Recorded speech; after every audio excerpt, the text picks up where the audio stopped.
Well, okay, just a little notation. I have yet to watch Dolomite, but I got to the Irishman this time out, so just so it doesn't come up in conversation later in the show. But yeah, Ivan, did you watch Dolomite? yeah. Let's. No. Do we want to talk about Golden Globes? Nah, let's. No, I don't care. No, I don't give a fuck about the Golden Globes. Okay, like I said.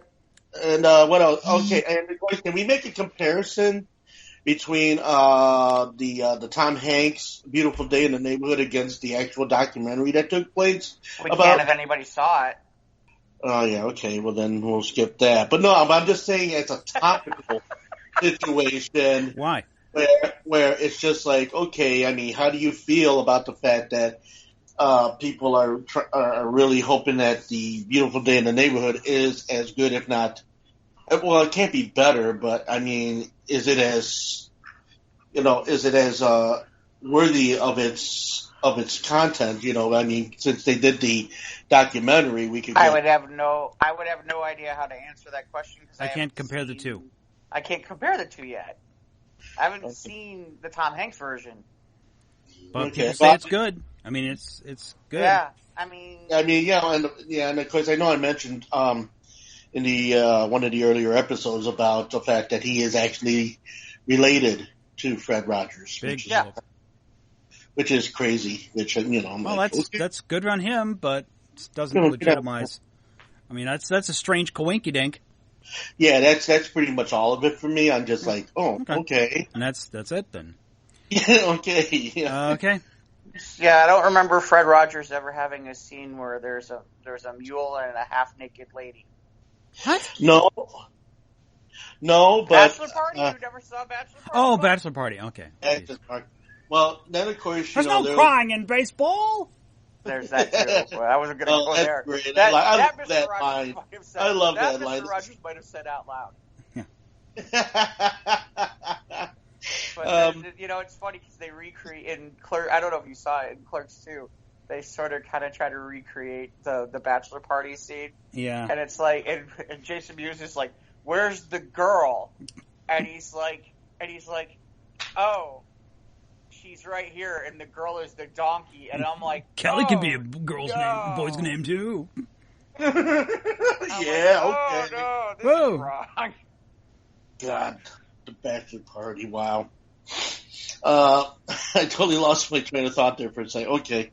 Bachelor Party was awesome. See, that's what I miss about Tom Hanks. But I like Bachelor Party. I miss Tom Hanks, that Tom Hanks. Yeah, he was not like serious actor Tom Hanks. Yeah, like with like Dan Aykroyd in Dragnet. I really like that one. Yeah, he was all right in that. I liked Dan Aykroyd. I do. Well, I like Dan Aykroyd. I just didn't. I like Dan Aykroyd. The better Tom Hanks. Yeah, Tom Hanks movies. Yeah. I mean, okay, yeah, it's nice that they want to go ahead and they want to, put one more page on Mr. Rogers, pages and all that. But it's just, how many other people get that kind of a treatment, between a documentary and an actual Hollywood movie, which, I think Tom Hanks could have done other things, but well, unless you can hey, look, if someone wants to hand me a whole sack of money to be Mr. Rogers, who am I to stop them? Oh yeah, I guess that's true. But do you think? If you were going to pick someone to play Mr. Money, yeah, but if you were going to play, if you got someone to play Mr. Rogers, who were you going to pick? Oh no, okay. I guess I could see that. Like if somebody said, "Hey, hold on a second. Eliminate seriously. I give you $1 and you can be Pat Waller," and I'm like, "Oh, okay." No, hold on a second. Eliminate Tom Hanks. Eliminate Tom Hanks. Tom Hanks doesn't exist. Okay, you're doing Mr. Rogers' picture. Okay. Who are you getting? Oh, shit. No, you're right. There is no really close. I mean, seriously, there's your answer. Is okay. All right. Okay, I can see where you're coming. I mean, like off the top of your head, like Mike, do you have any suggestions? Who would you get? I don't care. Mike, you're not helping the situation in the conversation. I love it. Mike's like, I don't care. He's not the smartest, Yeah, but it's just he doesn't care. I mean, but for Mike, I'm getting the feeling that's neither here nor there. Yeah, well, But anyway, I guess, I get it. I know, I see what you mean by that, but it's just... No, seriously, like, when was the last time, like, Tom Hanks did, like, a seriously ha-ha, funny, ridiculous ha-ha movie? Long time. Yeah, I understand. I feel like it's been, like... years. Decades. Yeah, I mean... decades. Let's put this in the middle of the ring. Yeah, I would feel that Tom Hanks hasn't had a laugh out loud, funny, ha ha, fucked up movie in 10 or so years, man. Hold on. I mean, the worst part is we're talking about. Hold on. Now I gotta bring up Tom Hanks. Now you have to check into that. Because what do we that's the other problem. What are we considering ha ha funny? Like, I mean, okay, Mike brought up A League of Their Own. I mean, that's not really... I mean, it's funny, but it's not funny. Okay, but that's because Tom Hanks was playing an over-the-top, very animated baseball player, who was befell by all of his... he wasn't... he was more of a manager. I still love... He still has one of the greatest lines ever. He did a funny job in that movie, though, and I can create... I would think that is a ha-ha moment. It's just like when he was in The Wonders, okay, the manager, and he was just so, he was so cool, but yet blasé, about being this manager, and everything like that. And there are some things that rather, they're subliminal instead of maybe so funny. Because subliminal or not... I think the last comedy he tried to do was The Lady Killers, and that was a black comedy. I've seen The Lady Killers. Wait, is that the one I'm thinking about? No. Is that the one with Sigourney Weaver and Jennifer Love Hewitt? Is that the one I'm thinking? I don't know. I've never saw The Lady. No. Well, hold on a second. Does Toy Story count as a comedy? No. It counts as a family film. Oh, that's a voiceover. That's different. A film. Yeah. Yeah, but still a voiceover. It's not him acting. Well, then you would have to go ahead and include all of the voice actors in whatever conundrum we got as far as the subject. Yeah, that Thing You Do was the last comedy he did. Yeah, I think that was it. He was a comedy. Well, he was great that. Like I told you, it wasn't an out loud. What about Terminal? The Terminal was not a comedy though. Yeah, see, that's what I'm talking about. All right. Was he Big? He did Big. Well, that was the 80s, man. Yeah, that's a long time, my friend. Like, that's what I'm saying. That's what I'm saying, though.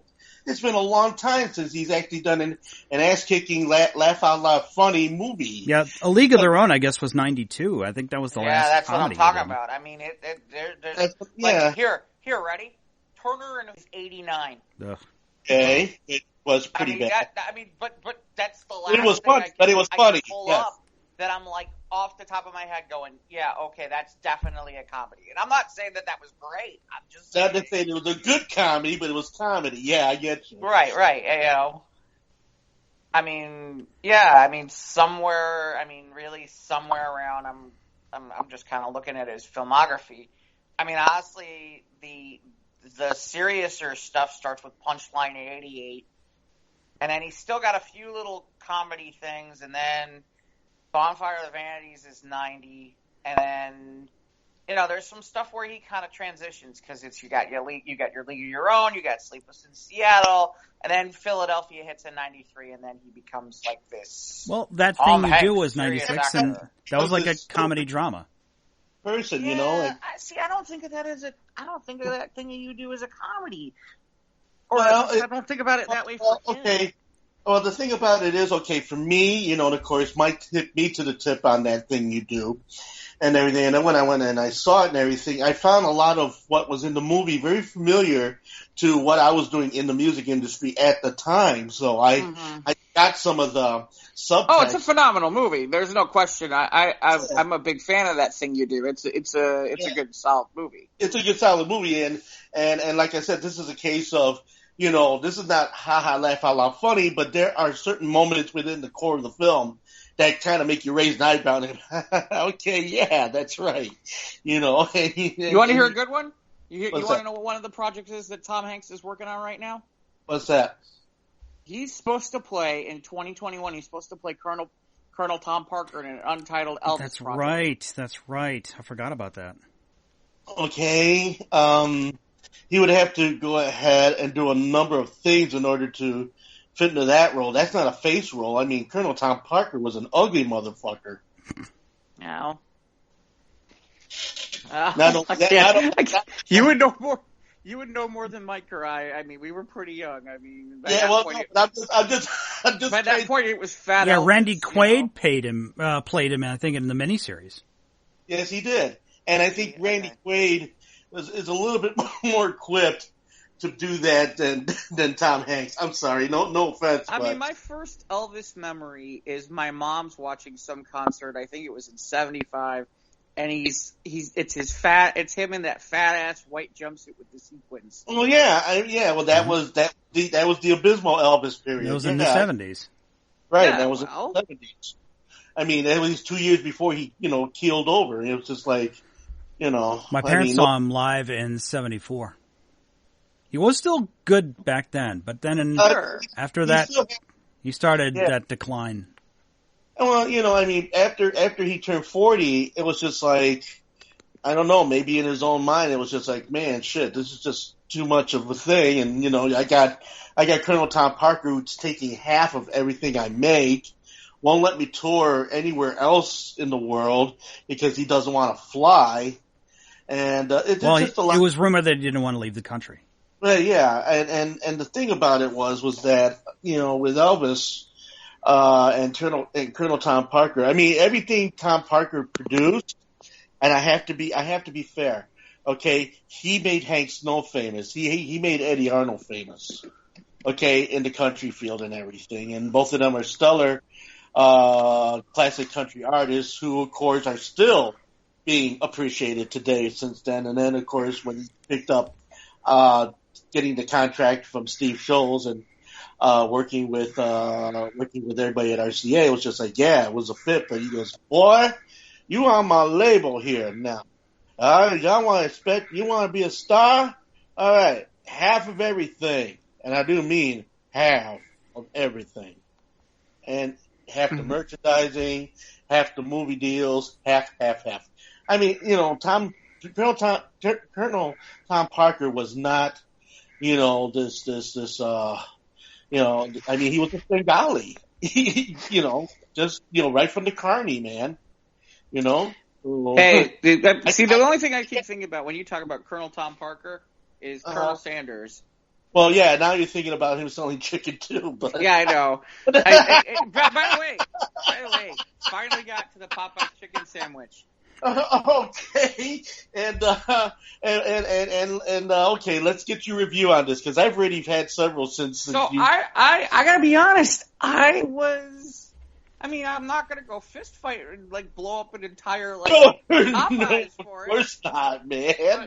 But in fairness, it was a good sandwich. Yeah, it was a good sandwich, Mike. It first of all, okay. It's that the piece of chicken. You go and get some of those sandwiches, and the slice of chicken's kind of thin. This is thick, thick piece of chicken. Big honking breasted chicken, man. Right. It's they it's like they made a breasted chicken cutlet somehow. I know. That's like breast on steroids, man. It was crazy. Yeah, that thing's huge. Yeah. That's huge, and I'm not usually one to get impressed by stuff like that, but I'm like, damn, this big. To go in a different direction, it was a plump, juicy breast, baby. And the thing about it was I ordered 3. The first one didn't make it home. Okay, I ate that shit when I was on the road driving. I was like, the smell, the aroma, the bun they put it on. Yeah, the bun's real good too. The bun actually helps a lot. The bun that they chose is a good piece. If anything, the sauce, Pepper Boy sauce though. Yeah, I agree with you. The sauce, there was not enough sauce for my taste. The sauce. Yeah. The problem is with the fact that the damn thing's so freaking big, and they use such a good bun, it soaks into the bread, and then there's not enough sauce. That's right. So it knocks it right out, though, no matter how you slice it. Right, and I'm not sure how I feel about the pickles. I mean, I get it's a Southern thing, but I'm like, I don't feel like they bring anything to that. Well, no, I mean, I could take them, I could leave them. In this particular case, I mean, it's not like when you're eating burgers. Okay, yeah, the pickles, that's a mustard. I get that.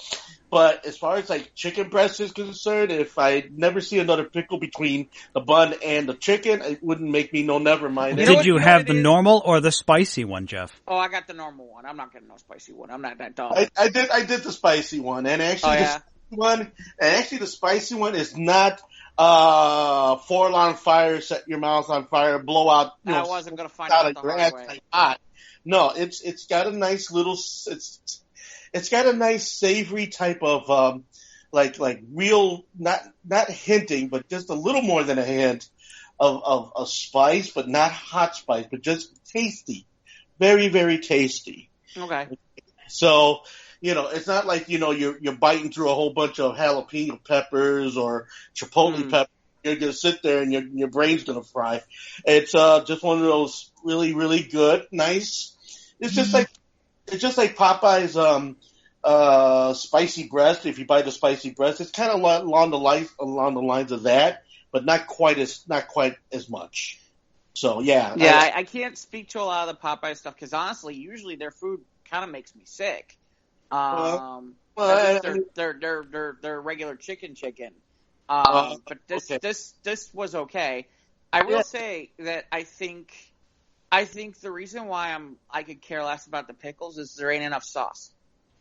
Okay, well, I think that's the problem. I think the problem is that there ain't enough sauce. No, that's right. No, that there ain't enough sauce. But I'm thinking, do you know maybe if they grind the pickles into the sauce? Oh, I don't know about that. To like make it into a relish? No, I don't think. Yeah, I don't think you need to do that. No, okay. No, but that's the problem. The problem is because the buns there ain't enough sauce and it gets soaked up. Sauce. The pickles don't it doesn't balance out the pickle well enough. But yeah, okay. Let me put it this way: if the line is, first of all, I thought the line would move faster than it did, and it did not. And I was sitting there going, "Geez, I wish I could get out of the line." But if there's no line, yeah, I'd get one. I'd get one again. It was pretty satisfying. Pretty filling. I mean, I got, it's dangerous for me because I got one only like 2 blocks up the street from where I live. There's one close by, but damn, Ivan, that thing, they still got a line. I happened to get lucky. I believe it. No, are you kidding? No, I'm with you. Friday night about that. I mean, it was like Saturday. It was like 11 o'clock in the morning, and I was like, oh, the line doesn't look that bad. What I didn't see was there was the line on the other side of the on the other side of where you put the order in because there were at least 5 or 6 cars over there. I'm like, oh my god, that's crazy. So at that point I was stuck. It took me about 15 minutes to get the guy get to order the thing. What time of day Jeff? What time of day did you get this? Like 11 or 12 or something like that. I mean, the line wasn't as bad as it was. It wasn't like it was when it first came out. What day of the week? Oh, a Saturday. Okay, that's why. Saturday. Yeah. Okay. And then this time of year. It's a time of year nobody wants to cook for lunch because they're all having the fancy parties and stuff. So a lot of people grabbing fast food when they're not hosting parties. It's not even that. That I'm telling you, that one. It's just. Well, the other thing is that's a location where in the burbs where I'm at, I don't know of another one that's around in the area that's like nearby. So I think there are people who it's like making the pilgrimage, if you know what I mean. Well, maybe I'll make the pilgrimage on Wednesday. Yeah. They're coming for miles for this thing. I mean, it's just like people following the breast. You know, the 3 wise kings are following the breast and they're finding the Popeye. I will say it was funny. I was out. I can't remember what burb I was out at, and I was supposed to meet somebody for Lou Malnati. I think I told about this. That I was supposed to meet somebody for Lou Malnati's, and there was no line. There was no line. Yeah. And I'm literally like, but I'm supposed to be somebody from Lou Malnati's, and I'm like, but there's no line at all. I'm like, right, maybe there's no line because there were no sandwiches. No, they had sandwiches, I think. Oh my God! But and the price point is also the best part. Yeah, $4. I mean, for what it is, the price point's okay.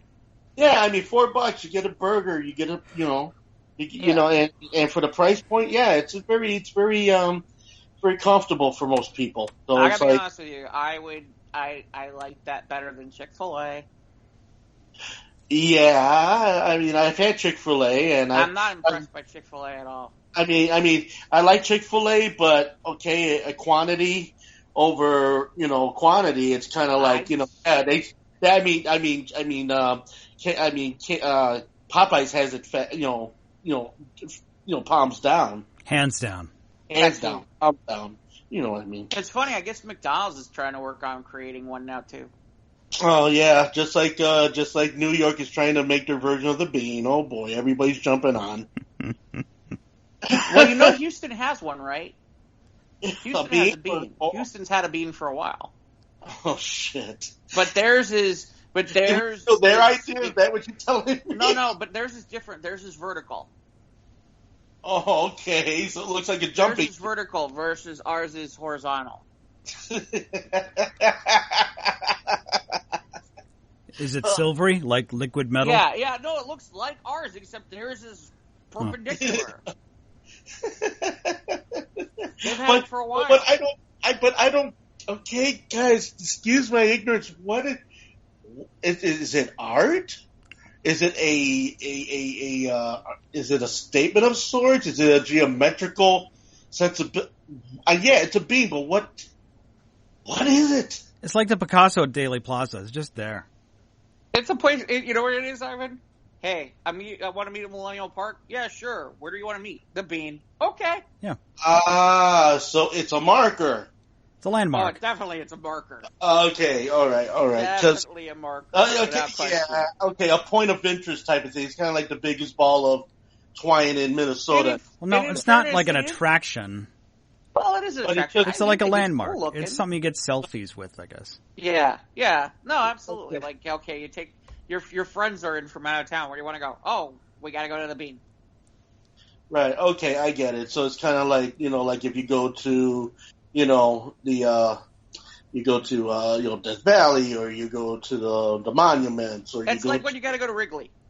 Okay. When you got your friends and you got to go to Wrigley, and the game sucks, and you're sitting there going, "We should get the fuck out of here because I want to get out of traffic." And they're like, "No, I've never been to Wrigley. I'm getting the full experience." I'm like, "You don't want to get the full experience. They suck. We're down by 10 runs. Come on, let's go."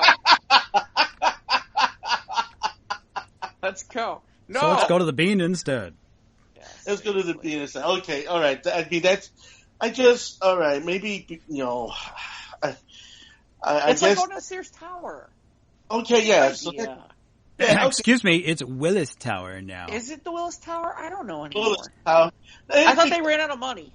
No, the Japanese bought it. That doesn't mean it's Willis. I have no idea. What you talking about, Willis? So now it's Nakatomi Tower? Yeah. Well, it's Nakatomi Willis Tower. I saw something really interesting about that. Somebody points out that Die Hard is a Harry Potter movie. What? Die Hard is a Harry Potter movie. I want to hear this theory. Okay, because wait, hold on, I got it here. Let me find it. Die Hard is a Harry Potter movie because he sneaks around the tower at night, avoiding Alan Rickman. Not wrong. I watched the episode of the Movies That Met Us, and they talked about Die Hard. That was pretty good. Yeah. But seriously, the more you think about it, it's like, not wrong. Not wrong. Not wrong.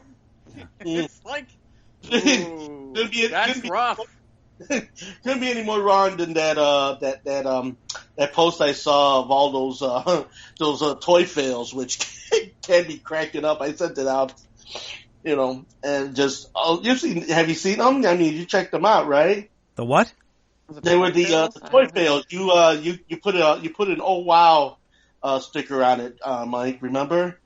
You know, it was like somebody going to the store. Yeah. You posted this on your wall? Yeah, this is on your wall. Hold on. I posted it to Facebook. Yeah, and it's on my wall. I think I do remember this vaguely now. Yeah, it was like, you know. This is what happens when weeks go by, and it's like, where's Yeah, Ivan's been gone for 2 weeks. How you been, Ivan? Yeah, that too. Well, I'm doing good. I mean. What's with the skull with the Teenage Mutant Ninja Turtle thing? What the hell is that? And why does it look like it's got puke on it? Okay. I like the one where you got the princess who's at the head of the horse and you got the prince who's behind the horse. I don't see what you were talking about. Yeah, I'm looking. How far back is this, Ivan? I'm scrolling and I'm not finding anything. I'm finding this is not. I'm not finding this right off the bat. And I'll have to find it and post it on the page. But yeah, it was a bunch of toy fails where I guess something in packaging or design and everything. You got a picture of were they knockoffs? I don't know if they were knockoffs or they were actual attempts at trying to make a legitimate product, but just the placement was bad. Okay, there's a Teenage Mutant Ninja Turtle cup. There we go. I found it. Oh, here it is. Okay. A long time ago. This is from back in. Yeah, these are from a week and a half ago. Well, yeah, a while ago. We got to go all the way back. Okay, yeah, I see what you're saying. Where the guy looks like he's fucking a horse. Well, I know that's a gag box. My First Fire. I saw those. The Buzz Lightyear where it looks like he's got a wiener. Yeah. The Batman thing, yeah, that's. I mean, it's so badly designed. The Wolverine bop bag, I like that. Yeah. I want a Jesus figure. He's gonna fight Darth Vader. The Superman thing just looks wrong. Yes, it just looks wrong. I saw that. And the E.T. figure, oh my god. Who was thinking about I remember the E.T. finger light in the stores. This is stupid. And this other one that looks like basically Slut Barbie. Yeah, some of these are KOs, yeah. Yeah, some of these are really like, okay. Oh my god. Speaking of KOs, I had Adventure. Hold on, I'll put this on the Squares page because otherwise no one's gonna find this. You have to share this to the Squares page. Yeah. I'm gonna put it on to her courtesy of Ivan. So, what else is there? I had an adventure last night. We were at the dollar store. Some of the things in dollar store packaging, I don't know how they get past the censors and things. I mean, there was you know the game Hangman, right? The one where, you have a word, and of course, if you get the letter wrong, you have to put up another person, you hang him up in the noose and all that, right? Okay, somebody actually had, and I got a picture of it too to prove it. Now we'll put it on the page. A Hangman game, but it was with a woman, a girl, a cowgirl, and the cowboy is just like so happy at the fact that he's hanging this woman up on the noose. Boy. Yeah, I got a picture. I will post it. It was freaky. It was very strange. Besides My Little Phony Ponies and all these different colors. Then there was another one. I'll put them on the page. Yeah, this was. Remember when we had a pre-meeting before the show and we were like, we were going to talk about all this stuff, and now it's like. No, we haven't. No, we haven't even stuck. I mean, it's like. By the way, thanks for joining us on the Squares of the Round. Now we're 28 minutes in. 20 minutes in. Thanks for joining the show. We hit the ground running is what we did. So. I understand, but at some point we should tell people what show we're listening to. I think they know. They click the right buttons. They know what they're doing. Yeah, okay. Hello. Yeah, I'm sure that, I'm sure they're clicking. I want to be careful about that. Well, welcome to the Squares of the Round Table. Okay, yes, we hit the ground running this episode. And, of course, I'm Ivan Rivera, and, of course, with me are my buddies, Jeff and Mike, and, of course, good tidings of great joy to y'all out there. I've been away for a couple of weeks and getting caught up and kind of filling in my friends on some things that I have gotten lost into. But, yeah, as far as the toy fails, you'll see them on our page.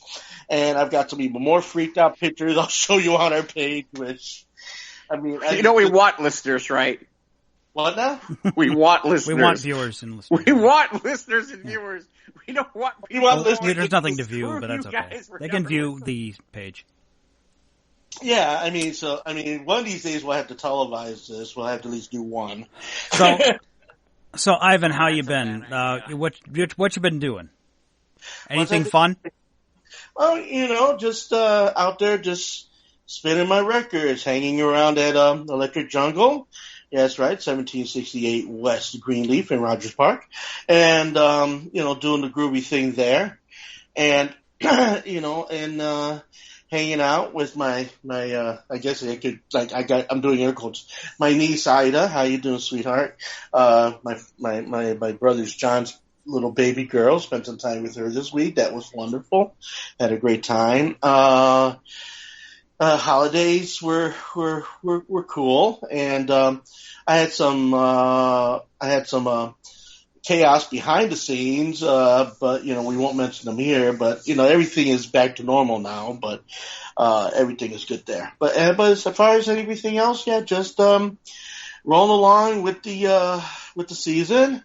It's going to start getting a little busy starting on Friday. This Friday, I'll be performing over at Cafe Mustache. I will be there for disc jockeying from 11 to 3. We got a few bands that are going to be appearing that night. So if you're in the neighborhood, 2313 North Milwaukee Avenue, Cafe Mustache, and then my usual bunch of things that I'll be doing. Sunday, I'll be doing the Sweet Soulful Sunday, which of course that's on the 15th, I believe, if my dates are correct, and that's from 3 to 7 over at Logan Arcade, and then that follows up with the Satchel on Wednesday, which follows up with Wax on Wax Off over at Cafe Mr. Miyagi. Yeah, Cafe. Yeah. Wax on, wax off. Oh yeah, the name. Yeah, okay. Let me elucidate. Wax on, wax off is Glenn Russell. How you doing, Glenn? It's his little enterprise that he's been doing for a number of years, and what he does, he gets people together, and you bring your records. You spin for a half an hour, and you kind of put your favorite records out there on display for everyone to hear. It's really quite an exciting event. It's really, really very cool. I mean, you get these different minds that come up with all these different themes, and every half hour it just changes. You get exposed to a wide range of music all in one evening. It's really great, and the people that are there are just so much fun. So, so if you get an opportunity, it's Glenn Russell. It's called Wax On, Wax Off. It's on Facebook. It's on Instagram. You go ahead, Glenn Russell, you type it in. You'll find out. If you want to get a hold of a set, you go to one of the events and you sign up with Glenn there in person, and he gets you set up for the half hour, be it at Cafe Mustache or at the Cobra Lounge, which that's the other location. Cobra Lounge is like at the beginning of the month, and the Cafe Mustache is more like 2 weeks later, so it's twice a month. So, what if I want a beard? Well, if you want a beard? Yeah. Well, if you want Cafe Mustache, if I have a beard. It's opening soon. It has to grow. Yes. Yeah.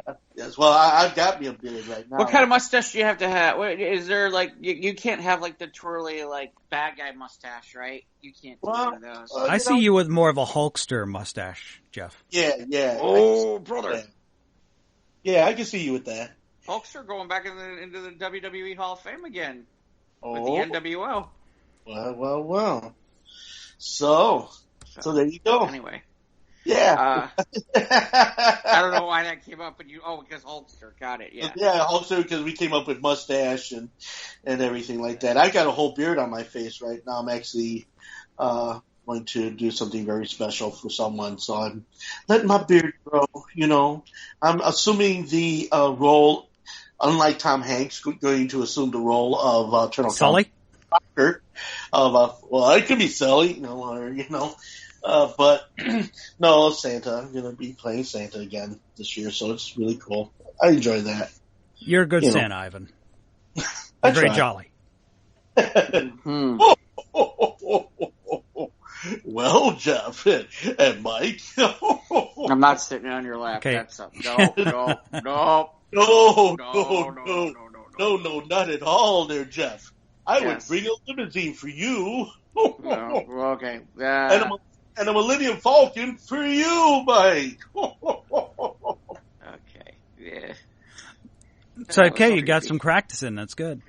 Yeah. Hey, so Mike, it's kind of been a rough week for you as a Star Trek fan. Yeah, it's been a crappy week this week for Star Trek in general, man. It's well, I did watch episode 5 of The Mandalorian. That was good. Did you? I didn't know that in episode 4 that Cara Dune, the ex-Rebellion lady, she was less angry Rosie O'Donnell in Deadpool. So I didn't know this. So that was good. Yeah, episode 5 was good. The show keeps getting good. I watched the movies that made us on Netflix. I watched the Die Hard one, the Ghostbusters one, and the Dirty Dancing one. I didn't see the Home Alone one yet. Okay. I don't think I care about the Home Alone one. Great movie trivia. Like, some of these movies were barely even made, and like the studio, I didn't know that the studio, like, nobody wanted the role for Die Hard. They carted around everybody. Like, Stallone didn't want it. Clint Eastwood didn't want it. Arnold didn't want it because he just hides around in the building the whole time. But when they showed the first trailer for Die Hard, audiences laughed. They didn't think Bruce Willis could play like an action hero role. They got a little nervous. But yeah, that was interesting. Yeah, it's the same people that made the toys that made us. They made this another series on Netflix. It's really good.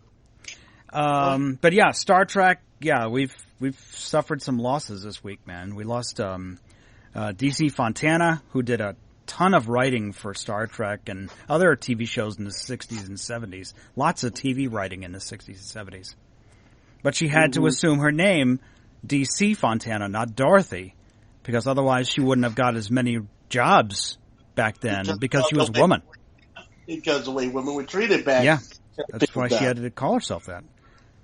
And then we lost the actor who played Charlie X in the original Star Trek series. I'm not a big fan of TOS, but still, it's an important role, and it was an iconic episode. So we lost that. And then, of course, Rene Auberjonois, I think that's how it's pronounced, but he was Odo on DS9. Yeah. And that was tragic. And then the following day, Marina Sirtis lost her husband. I'm like, oh my God.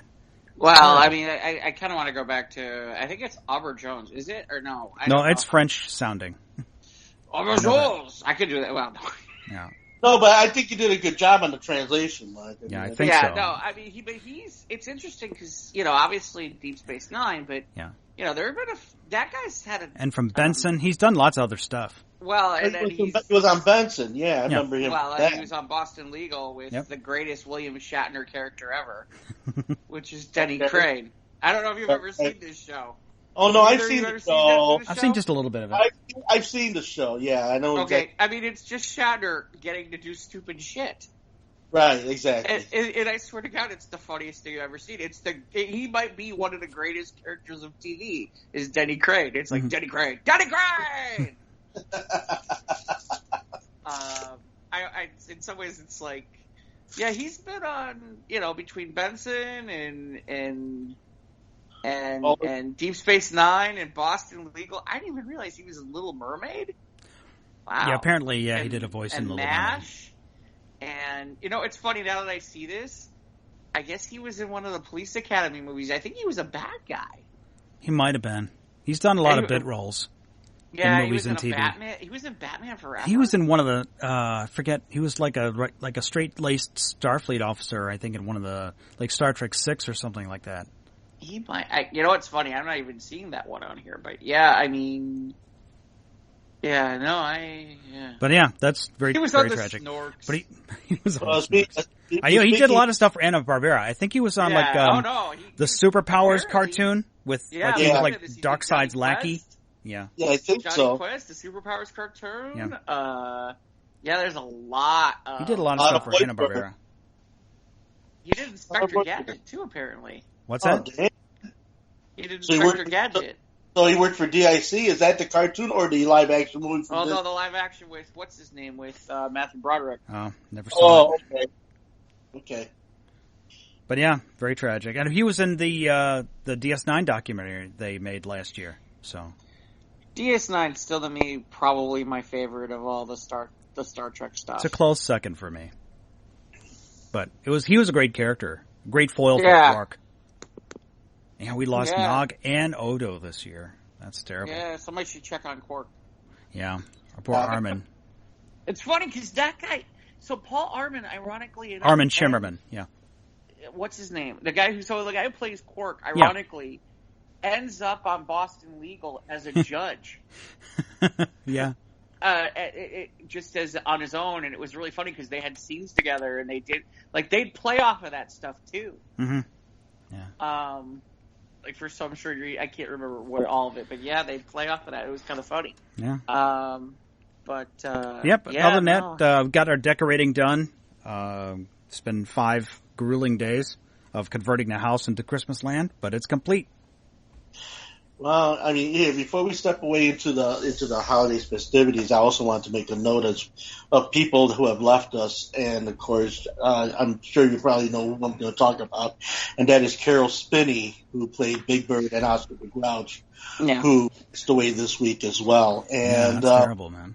And you know, I was posting to some of the I'm part of Muppet History and part of that page, and you know, and so I just kind of made a notation, you know, saying that yes, I mean, thank you, Carol, for making a kid like me in the 70s, you know, very happy.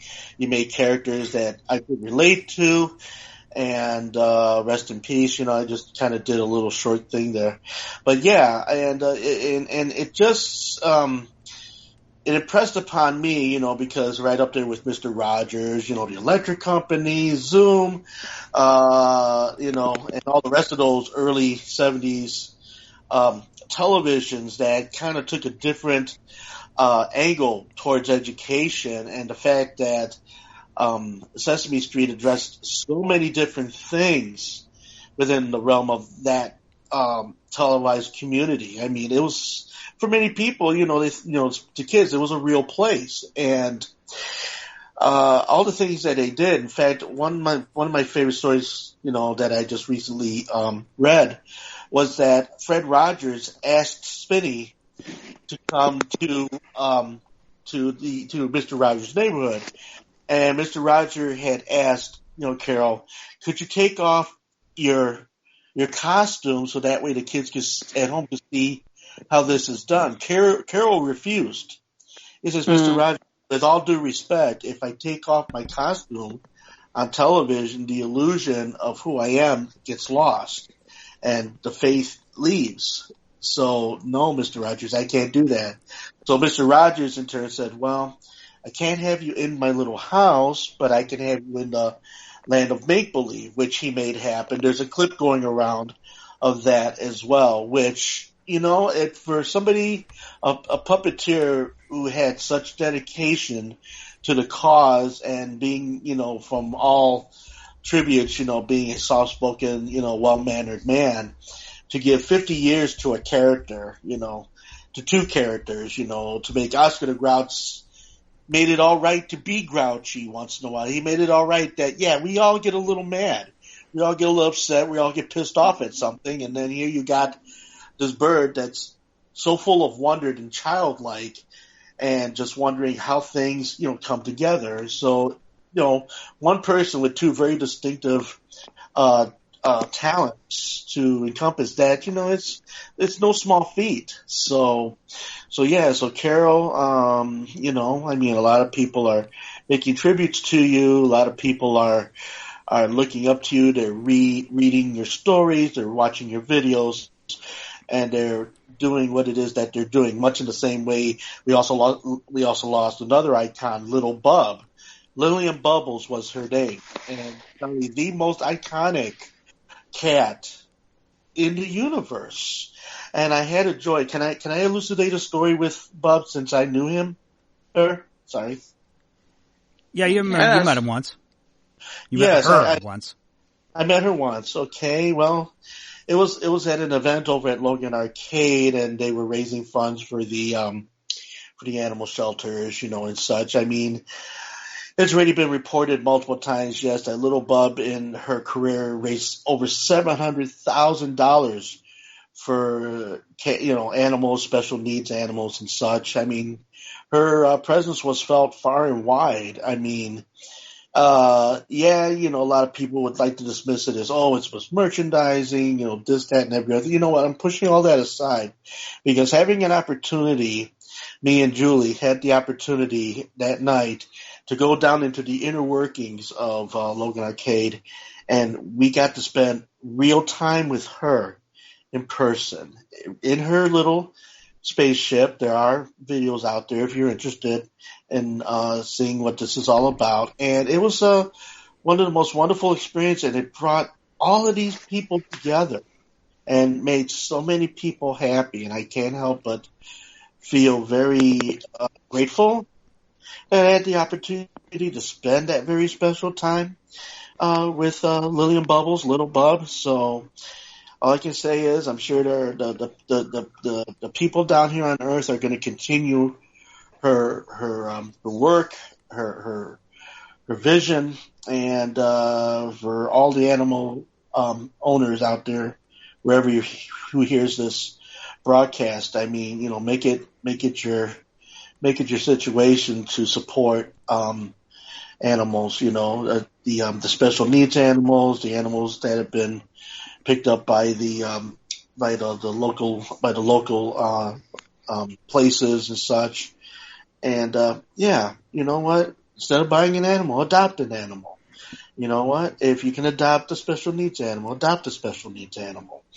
My Marley, he was a stray, and we took him out of me and Julie took him out of a cold night in December, and brought him home and everything. And yeah, he's been through his little this, that, and with afflictions and allergies, and he's got a little bit of a shake. But all in all, it's all about how you feel about that and what good can be done in the world of supporting your animal friends and such, because we need them.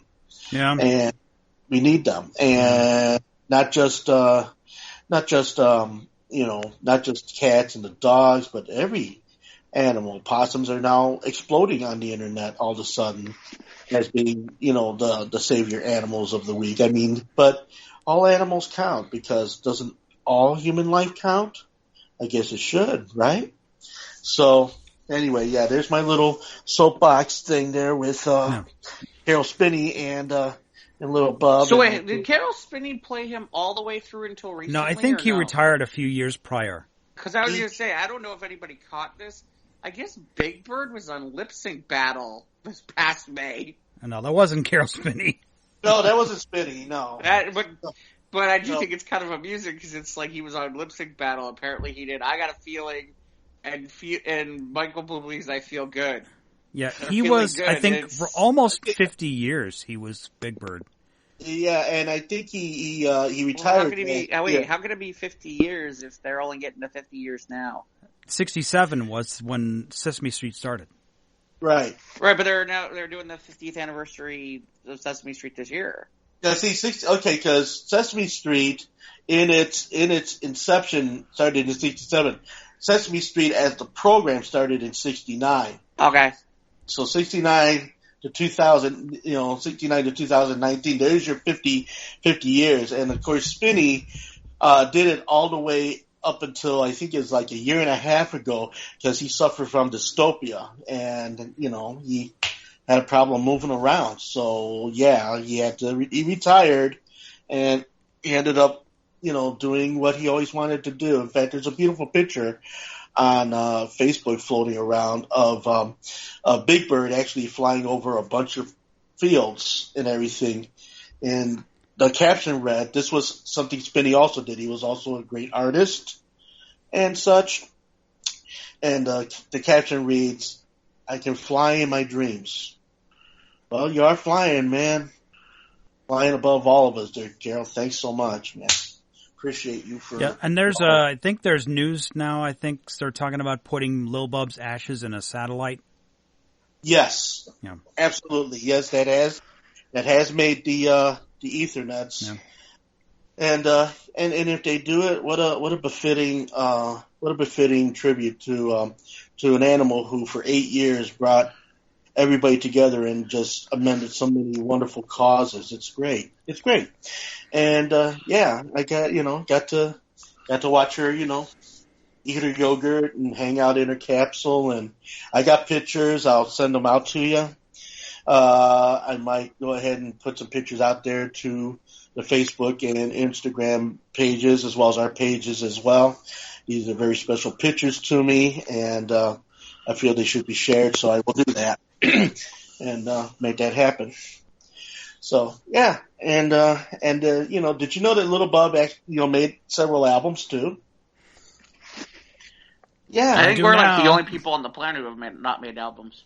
Yep. Yeah, well, I got one of them in my collection. It's beautiful. It's just, all of Bub's little, subtle noises and stuff set up to some really, really great artist music, which, it's a wonderful thing. It's a wonderful tribute. It's the second album dedicated to cats that I own. The other one is Sunny Mountain. And, so he's also got an album that I own too, also dedicated to a cat. Which, it seems to be a wonderful If I was thing. Marley, I'd be a little upset about all this. Well, I did put a post up with Marley on Facebook. Well, as Marley would have said, what he would have thought had he was able to speak. If Marley was capable of cognitive thought, this is what he would have said. He would have actually. What he would have said is, "I can't believe there's so many fucking records in this apartment." That's true.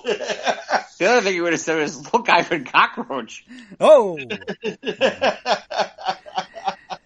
Well, you're talking about the picture of the big ant. You saw that one?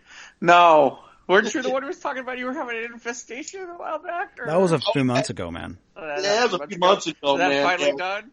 Yeah, that's done. Thank goodness. That By the way, Marley not earned his keep. He should have been going after them cockroaches. He does like the water beetles, though. Well, yeah, because they got water. Yeah, exactly. You're not giving your cat enough water? What the hell?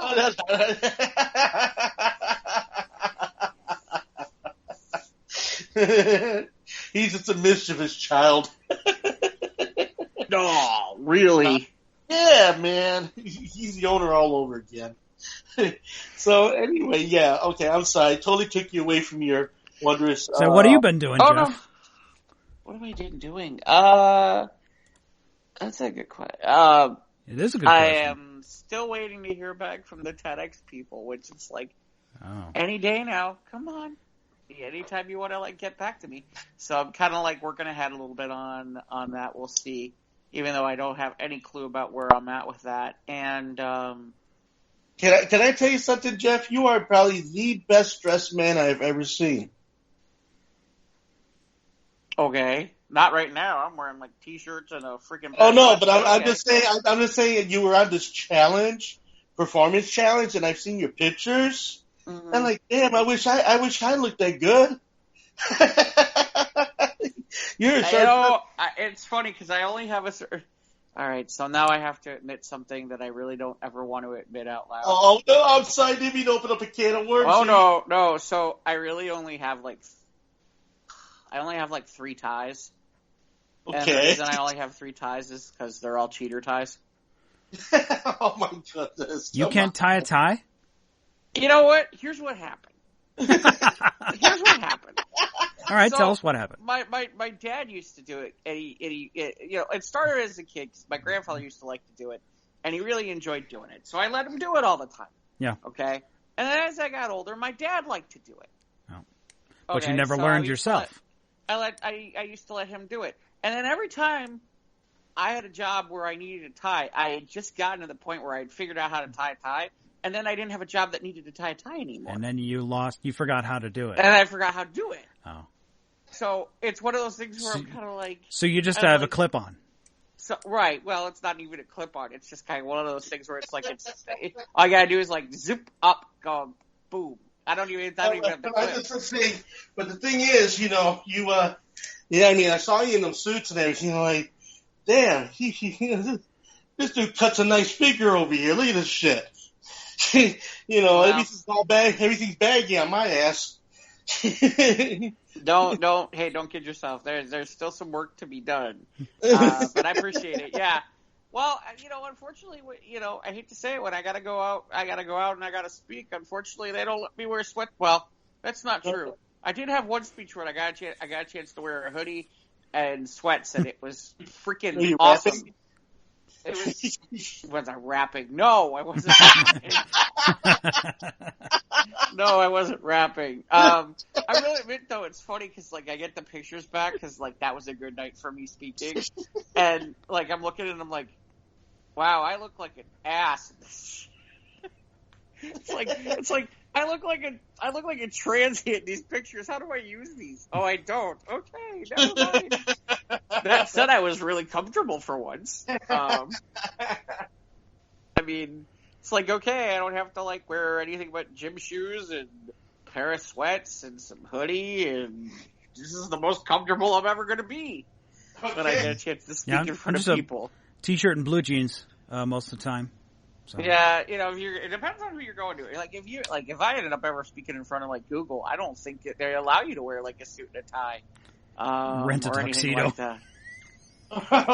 Yeah, I think they kicked me out if I wore a tuxedo that day. Ladies and gentlemen, I'm here with the band. No, I'm here till Thursday. Yeah, but yeah, so I'm trying to think what else this week. I did. I can't talk about that yet. It's funny. I've been doing a bunch of taste tests lately to get a few extra bucks. So, you know, there's that going on, and then, so I can't talk about that yet. But, so you know, because God forbid, because technically there's confidentiality. It's like, oh yeah, I'm telling you, some of these taste test things are the greatest. It's like, let me see if I got this right. You want to pay me to eat and drink this stuff? Yes. Okay. How often can I do this, and how often do you want me here? All right, well, I'm glad you're enjoying yourself. You're whoring your mouth out to get paid, so. Hey, absolutely. Hey, look, let me tell you something. I hadn't had breakfast Saturday morning. It was awesome. Did you say what I thought you said? But you were whoring your mouth out. Yes, apparently I'm whoring my mouth out according to Mike. It's not untrue. Not as much as I'm whoring my stomach out. Right. But we won't get into that either. Let's see. It makes you money. That's all good. We all gonna chase that paper. Went to Real Urban Barbecue on Saturday night. Ooh, their food is good. I love barbecue, so you already had me at barbecue. Yeah, they're a little bit of a chain. What'd you have? I like their stuff. I ended up having the barbecued chicken, and then I got it came with two sides, so it's like, okay, I'll take the mac and cheese and some fries. But they do have this cornbread thing that's phenomenal. Normally I get the brisket. Brisket's real good there. And then Sunday night I was out speaking. I'm trying to think if there was anything else this past week of note. Not really. You know, but other than the fact that we had a whole boatload of trailers since like we last talked. Yeah. Let's run through these real quick. I don't know if Ivan's seen any of these, but let's see. Right after the show aired, we got the Black Widow trailer last week. Yeah. Right after we recorded last week. Yeah, literally. I'm like, you know, that's always fun too when it's like, okay, we're gonna record the show. Okay, as soon as we're done, oh, good, that's when they'll bring out the Black Widow trailer. Thank you. Yeah. So much for that idea. I was looking at my Facebook memories, and it was a year ago we got the Endgame teaser. Yes. Trailer. Yes. Yeah, we did. I saw that too. I was like, because I saw the one where I put up there. I'm like, finally. And NASA had to post a message about please stop asking us to save Tony Stark from outer space. Yes.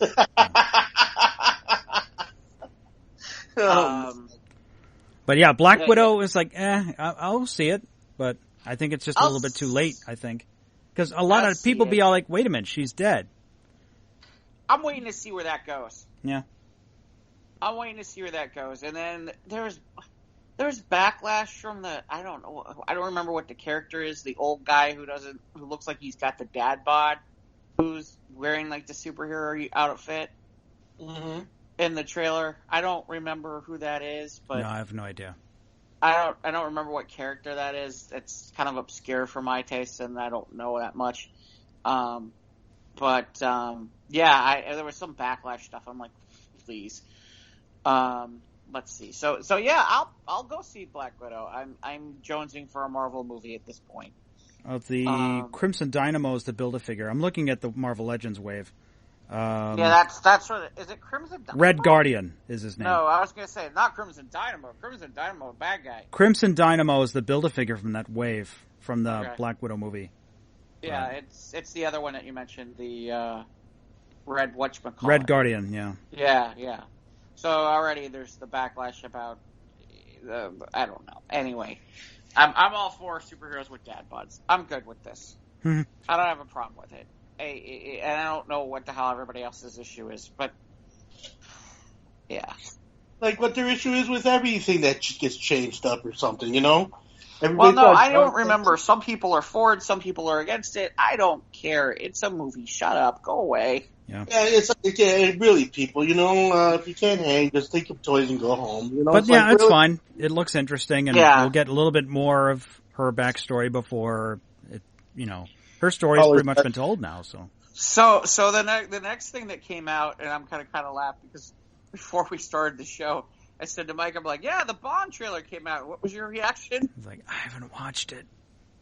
Yeah, not only have you not watched it, you're like, so? Yeah. So I don't care. I don't know. Skyfall was okay, and I think there was like kind of a scorched earth policy with Daniel Craig. I think he did not want to do another Bond movie after Skyfall, and he was talking shit like scorched earth about the studio and all that.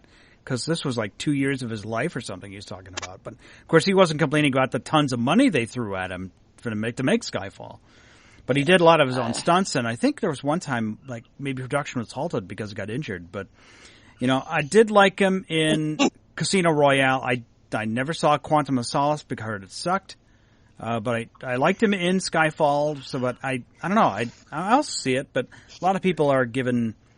also, the backlash, people making... That's one thing, when a trailer comes out, next a day or two later, you hear about the backlash from some group that's upset about something. Like, shit, man, can't we just, like... Yeah, you can't make everybody happy. I guess this is the movie where Rami Malek's the bad guy? Yeah, and he did not want to be said, don't call me a terrorist. And he was upset. Like he did not... He was vehement about... not being called, using that word to describe him. You're a freaking Bond villain. What the hell do you think you are? You're probably doing something having to do with global domination. Freddie fucking Mercury. But he's a fucking terrorist then. I mean, but the thing about it... Dr. No's a terrorist. You know what? But we're coming right back to the whole politically correct bullshit again, or people's feelings getting hurt because of certain words. Okay, come on. Really? Well, how many times are we going to have to keep walking on eggshells over shit? Really? I mean, so I would get it. His reaction is, I'm not a terrorist, I'm a supervillain. Okay, you might have a point there. Okay. That I'll give you. Fine. That I'll give you. But fine. I'm not a terrorist. No, well, okay, you could be a megalomaniac. Okay, well, we'll give you some other terms. There are some other terms that are out there that you could use that you're not a terrorist. Not okay, nice person. Right, not a nice person. Asshole, there you go, we'll go with that. Schmuck, yeah. Dummy, stupid, horseshit. Okay, yes. Face. Yeah, I don't know, I'm kind of with you, Mike. I'm like, I thought Skyfall was good, but honestly, there's something about these last few Bond movies where I'm just like, I don't care. I mean, I think is Fleming still writing this? He's dead. No, he's been dead for a long time. I have no idea. Okay, so now somebody else has picked up where Fleming left off, and there's their idea of what they feel Bond Bond is, and it's not gelling with this goes back to the rest of Bond, which, you think of Bond, you think of Sean Connery, you think of Roger Moore, you think of some of the other ones that have done the Bond role in their wake. But see, I think that's the problem. I think the problem is there are really two camps on Bond. Okay? There's the Sean Connery Bond people. Right. Okay, where it's James Bond, they're not a lot of it's a little bit more rough tumble. It's not so many gimmicks and gadgets. It's not so much Sean Connery is a good-looking guy, but still he's not the pretty boy that Roger Moore is. Yeah, but Sean Connery had that swagger. Right. But he's not the pretty boy like Roger Moore is. Roger Moore is that pretty boy. Roger Moore is a pretty boy. Yeah, I agree with you. With all the cool gadgets and all that kind of stuff. And, Timothy Dalton goes back to trying to be like Sean Connery. Okay? And that was, in fairness, he had a couple good Bond movies. It's just something about Timothy Dalton. And it's funny because later on he's become a good actor, but it's like, I don't get it. Pierce Brosnan. I like Pierce Brosnan a lot. There are a lot Pierce of people Brosnan makes a good Bond because he's got that. He has the look. He has the look. Exactly. He's got the pretty boy look of Roger Moore. Okay, he's got that. And he's got a little bit more of the hard edge than Roger Moore does. Right, yeah. Because he can be Sean Connery. Right, but to certain people, like I know people who are older than me who are more of the Rod. See, this is what I mean. I think there are people who it's like, I grew up with Sean Connery as Bond. So when they see somebody like Pierce Brosnan, it's like, that's not my Bond. When they see Daniel Craig, it's like, oh, that's my Bond. Because Daniel Craig is kind of in that mold of more of a Sean Connery kind of Bond, if you know what I mean. And I think that there's really two kinds of Bond fans. I think there's the Roger Moore fans from when they were kids and the Sean Connery fans, and I think that they see Bond very differently. Well, okay, and the thing with the whole Roger Moore, Sean Connery Bond division here, if you will, is that, okay, those two actors pretty much set the standard for which all other Bonds are being measured up against. Okay, so that's what's happening here. So you got Pierce Brosnan. Oh, hell yeah, he's like Roger Moore, but he's fucking kicked ass like Sean Connery without all the bells and whistles. You got Timothy Bottoms, who, he's Bottoms. That's what I said. Timothy Dalton. Timothy Dalton. That's Timothy Bottoms. Timothy Bottoms. I believe we found the new name for the episode. Timothy Bottoms it is. Okay, yeah, woo!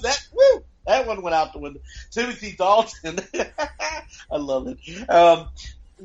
They say, he's trying to be Bond, but he's trying too hard to be Bond. Bottoms. Timothy Bottoms. Yeah. Yeah. There's the name for the show. But as far as all the rest of it, though, I think after Ian Fleming, passed and everything, and the Bond character kind of got splintered amongst all the writers after, in his wake, I think, in trying to make it relevant to, modern times, I think some of the mystique, some of the swagger, some of the, some of all that made Bond what it was back in the 60s and 70s. I mean, I'd actually be interested in a Jane Bond. I would be interested in a Jane Bond, yeah. Well, that's part of what this movie is about, because there's because LaShania, I think, I forget her name, but she was the friend of Captain Marvel, the other pilot. Okay. She's gonna be she's a female 00 agent. I don't know if she's. Is that it? Yeah. Okay. Which I think. And some people are making a shit stink about that. But the thing is, I think it needs the freshening. I think it needs the change. I think it needs a little extra something. I mean, how misogynistic are we going to keep Bond in that mold? I mean, having a Jane Bond. Here's what would be funny, Iron. Okay, if you did a Jane Bond and you made her as misogynistic as Roger Moore from the 70s. Oh, okay. All right. That would be something. That would be fucking cool. Okay, that would be interesting. Although I think there'd be a whole bunch of guys being but little bitches about the whole thing. But detractors. There's always going to be detractors. But no, I think there'd be a whole bunch of men being like, "Oh, look at this." So okay, so James Bond movie. I guess we'll see it. I suppose. Next trailer we want to talk about. Which way you want to go? Do you want to start? Well, let's do Free Guy because then we can get to the other ones which are more interesting. Yeah.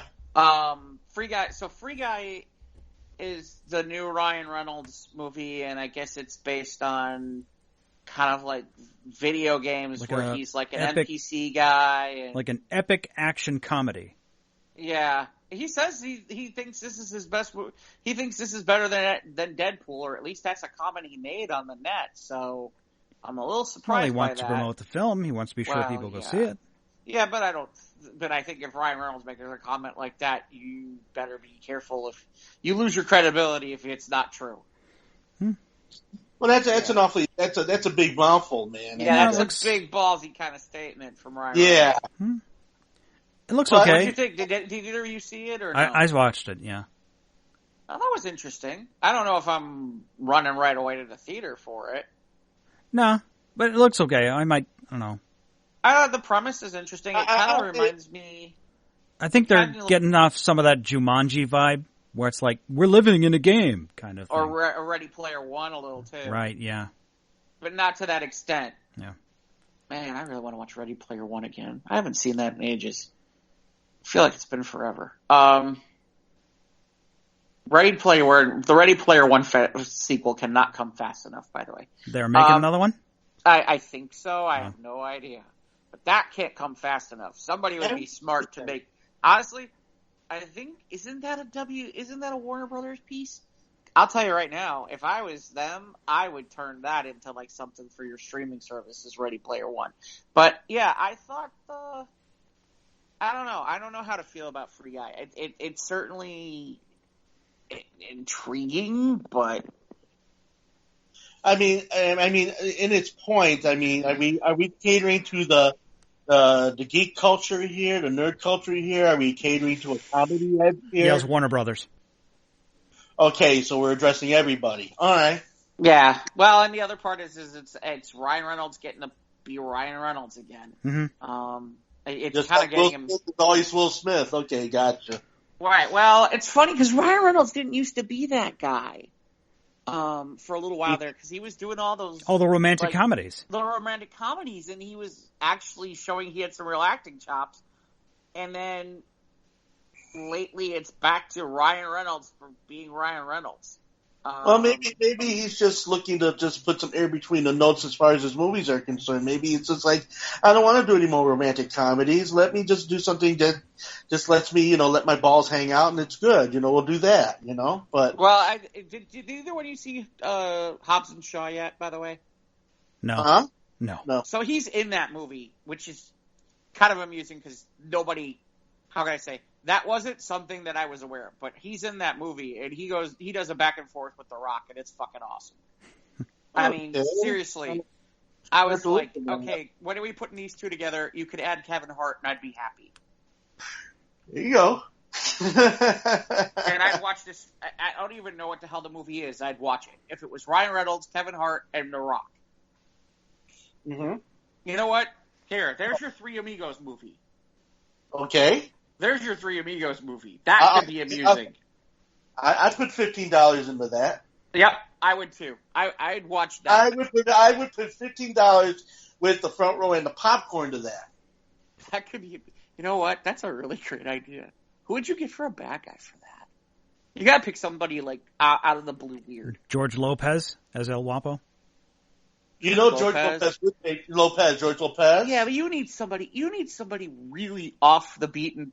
Well, either that or somebody. How about that guy that calls himself Fluffy? Gabriel Iglesias. That could be amusing. Yes, could be amusing. I wasn't thinking about someone of that descent. I was thinking someone a little bit more. But I'm saying, it would be good though. Wouldn't you think? What if you got somebody really like somebody really serious, like being like Del Toro, Benicio Del Toro. Holy shit! Now we're really we're going with a great stone face, right? Right, but it would be really funny because it's like that's the last person expected a comedy. Well, you could put the two of them together, and they can kind of work off of each other. Yeah, that'd be kind of funny too. Actually, there you go. You put Fluffy in as the sidekick to Benicio del Toro. You gotta beat the crap out of him every 5 minutes. That would be good shit. That'd be funny. So we're all kind of on the Ryan Reynolds movie. So I think that's a $6 day. Yeah, that's a rent at home day. Okay. Yeah, or a $6 Tuesday. That's a $6 Tuesday. That's a red box rental. Okay. So then, all right. So let's get to the next two. Where you want to go to Wonder Woman? You want to go Wonder Woman first? Yeah. Okay, so I can't get Blue Monday out of my fucking head now. Blue Monday. Have you seen the trailer, Ivan? For Blue Monday? No. No, for Wonder Woman 1984. Oh, I saw the trailer. Right, so Blue Monday is like the New World Order Blue Monday is getting played in there with a different version of it, and I'm like, can I find that version? It's even better than the original. Wow, they're going to release it. They're going to release it. It'll be on the soundtrack. It might be, yeah. It'll be on the soundtrack. Just the soundtrack for the trailer is awesome. And it works. Okay. Wonder Woman 84. I like the metal costume, the metal armor. I like the whole thing. Yeah. I'm I like the vibrant colors on the uniform. Okay. Where they're kind of muted and dark, like DC, like in BVS and Justice League. Mm-hmm. I think that. Okay, you first, Jeff. No, go ahead. No, but I would think that in the midst of all of the other configurations of Wonder Woman and everything. Okay, now here I'm gonna test you guys' metal a little bit. Okay, so against all of the other incarnations of Wonder Woman, what sets Wonder Woman 84 apart from that? In terms of what? I mean, incarnations of what? Well, the way let's start off with the obvious. Okay, we talked about her uniform, and Mike was going on about how vibrant the colors are and the metal and all that. I mean, does she got more powers? Does she got less powers? Does she got more things going on? I mean, I know that when you saw the preview of it, what you draw from it? Just kind of badass chick. You don't want to screw it with Wonder Woman, that's for sure. Okay, is she Gal Gadot crazy, or does she have her own thing going on? I'm not sure where to go with this. How about you, Mike? Do you have a clue? What do you mean, Ivan? I'm not. Okay, I don't know what you mean. This Wonder Woman 84 is not a thing. It's just this Wonder Woman movie happens to take place in 1984. Yeah, it's in the 80s. Oh, okay. Yeah, it's not an homage to a comic. Right, it's not homage to a comic. There's certain things that are, it's basically that they're setting the next Wonder Woman movie in the 80s. Yeah. Okay, so this is a setup then. Well, it's a period piece. Because just like how the first Wonder Woman was a period piece because it took place during World War I. Yeah. Okay, all right, fair enough. No, I'm just trying to get an understanding, that's all. I mean, Did you see it? Did I see it? No, I wish I could. You didn't see the trailer yet? That's why. Okay. I don't know. I don't know about you, Mike. I was impressed. Yeah, it looks good. And of course she's, gorgeous, so. Well, yeah, but there's some cool stuff that they do in that thing. Yeah. And like I said, the Ride the lightning. Like I said, Ivan, they're using New World Order's Blue Monday, and they've jazzed it up a little bit more to give it more of a pep to it. And honestly, it makes the whole trailer the whole way through, and it's great. But I love New Order, so I'd be all about that. So. Yeah. No, you should check it out just because of what they did with the music and where, I mean, honestly, that helps that trailer a lot. I'm sorry. Go ahead. So, Mike, the guy who at the one point is talking about you can have it all, you can do all that stuff in the trailer. Yeah, he seems like the villain. Yeah. So I thought that initially my first reaction was, oh, are they going to try to bring? Is this the eventuality that they're going to bring Darkseid here? But apparently that's not Glorious Godfried. That's Maxwell Lord. I don't know how much you know about Maxwell Lord, but I'm happy to give some background if we need it. No, I don't know about. So Maxwell Lord is a character was created in the 90s. It was part of the Justice League International days when they reconfigured the League, and that league is more known as the Bwahaha group because it wasn't the most powerful group, but it was probably one of the more funny comics that you could find. I mean, there was things that were going on that you just couldn't stop laughing. That's when John Jones had his Oreo cookie fetish. Yeah, no, I mean, if you can find issues from that run in the 90s, or if you can find the trades, there's some really funny shit in there. Yeah. I mean, when I went to the store, okay, if that was there, it was like, if I was in a bad mood and that was in my pile, by the time it was over, I was not in a bad mood. That book was hysterical for, that's where Booster Gold and Blue Beetle really got their heyday.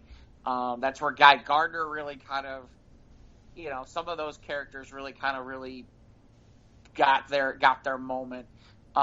There's the one issue where Gardner gets into it with Batman and says, "Here, hold my ring," and Batman takes him out in one punch. And the best is Black Canary's in it. Black Canary's like, "One punch and I missed it? One punch?" So I mean so Maxwell Lord is the guy who gets in the 90s, some kind of media mogul or something. Well, in the 90s, what he was the guy who was able to arrange for the Justice League to get UN sanctioning, and they had embassies all around the world, and it was more of the Justice League International days, and he wasn't a bad guy. And then Max ended up with a power where he would be able to use a mental power where he was able to persuade people to do things. It was later on in the run. And then somewhere in the 2000s, they decided to make Max a bad guy. And ironically, at one point, Max is killed by Wonder Woman. And it's on nationwide TV, and Wonder Woman's now being looked at as a murderer. And this is right before Infinite Crisis, so we're talking mid 2000s at that point. But yeah, they kind of made a left turn on Max's character. As a matter of fact, Max is the bad guy, is the overall arcing bad guy, the original overarching bad guy in the first season of Supergirl. And then they went away from it and totally dropped him. So yeah, this is interesting. We'll see where this goes, and we'll have Kristen Wiig, who's apparently going to become Cheetah. Right, and we haven't seen any pictures. Well, there hasn't been any pictures of Cheetah except other than Kristen Wiig and Diana talking. So right. It might just be right. Might be holding out for the final trailer or something. Right. Well, and the other part is, okay, there's the question of, okay, so how's Steve Trevor alive in 1980? That we got to figure out. Yeah, that'll be interesting to see how that goes. Yeah. So we'll see. Might be a bit of a threat. We'll see. Yeah. Yeah, but I do kind of find it funny because he gave her the pocket watch in 1917, what is it, 1917, 1980? Late 19. And then he gives her a Casio watch. That's awesome.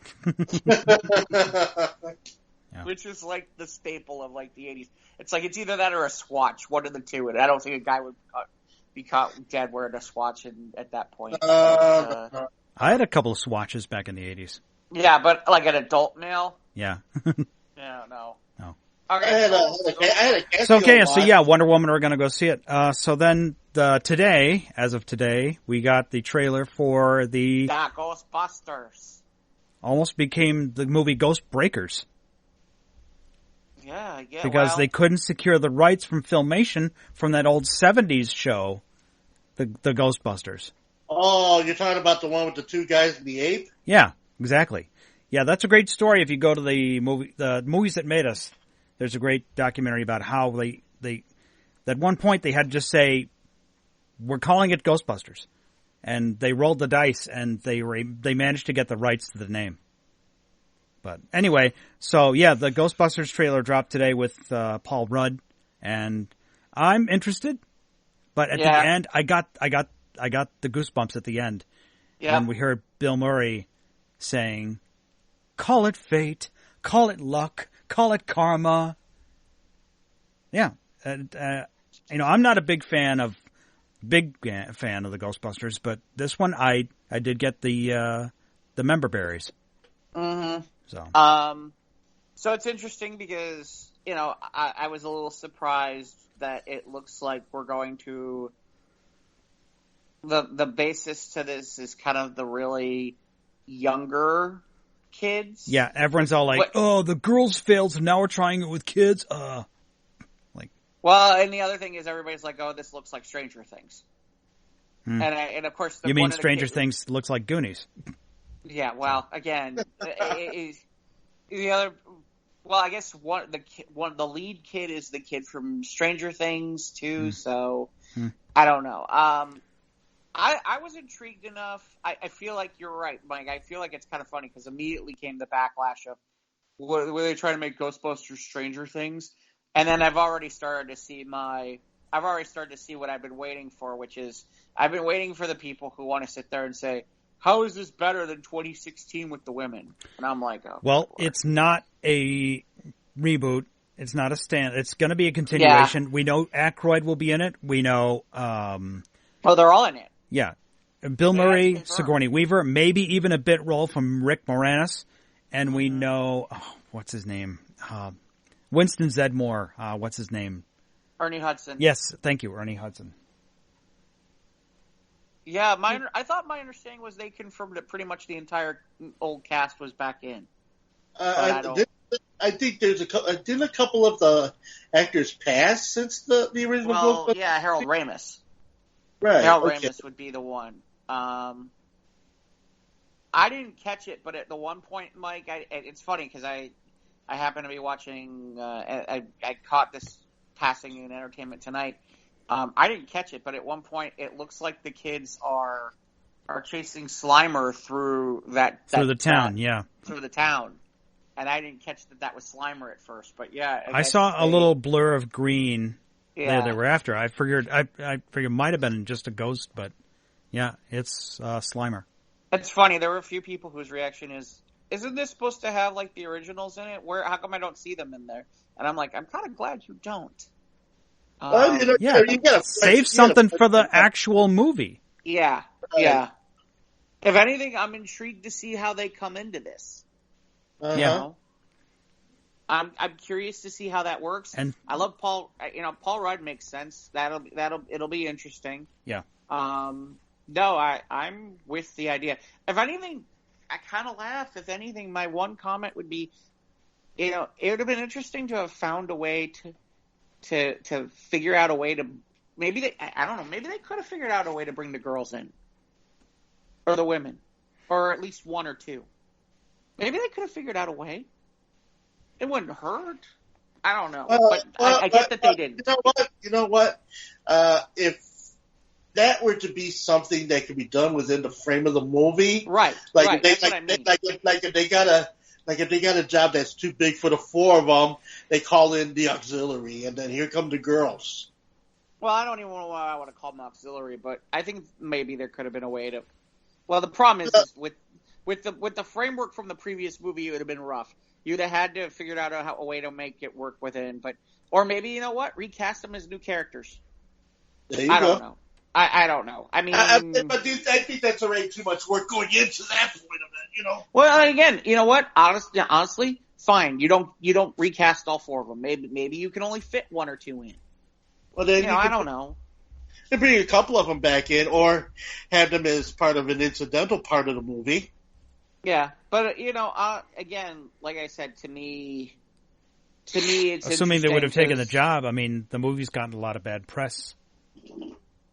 Yeah, maybe. Well, like I said, to me, It was not well received. Let's be honest. No, well, it depends who you talk to.